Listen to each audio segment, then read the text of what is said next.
Well, Kristen Brown is a gun control advocate with the Brady campaign to prevent gun violence, and she joins us now. Kristen, good to have you. Thanks for being here. Good to be here. With stricter gun control laws, a lot of people are asking, would they have prevented this weekend's shootings? Well, in America today, we have an epidemic of gun violence. We have 40,000 Americans every year in this country shot and killed by guns, 80,000 more injured. We've lost more Americans to gun violence in this country since 1970 than all America's wars combined, which is a really hard fact to take in. So what that means is there is not going to be any one thing that's going to solve the epidemic. When you look at mass shootings, as horrific as these are, and they are absolutely horrific, they account for about 2% of all gun deaths in America today. The common denominator that we find in shooting after shooting, and El Paso really is no different, unfortunately, than Dayton, is the role of assault-style weapons and high-capacity magazines. So is that what the Brady campaign is sort of advocating against, then, these kinds of weapons? We believe that Congress did the right thing when it banned assault weapons for about a decade. We think that it's a problem that that ban was allowed to lapse.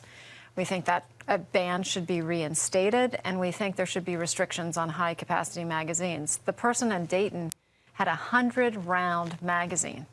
Nothing good has ever happened from the 11th or 12th or 13th round of a magazine. But as I said, that's addressing about 1% to 2% of gun violence. We also need expanded background checks, and we need extreme risk laws, what the president today referred to as red flag laws.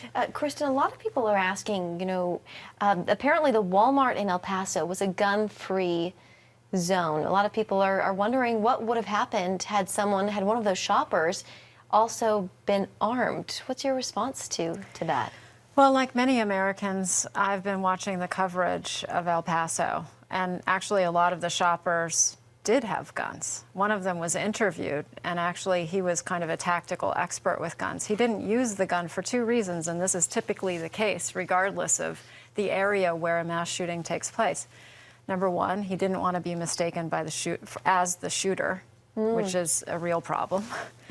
Number two, he didn't want to shoot the wrong person. In these kind of situations, unless you've been there and experienced something that is akin to combat, we can all say, oh, this is what we would have done. That's what we would have done.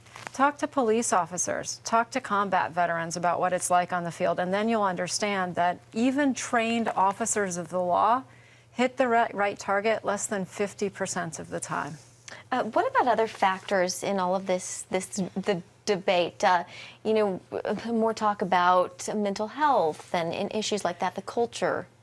Well, I think that we do have to look at the culture. One of the aspects of the culture that you've been covering that I think all of us as Americans need to understand is words matter and leadership around issues matter. Our culture is too divisive in this country today, and I don't think that the bully pulpit of the presidency should be used to divide. I think it should be used to unite.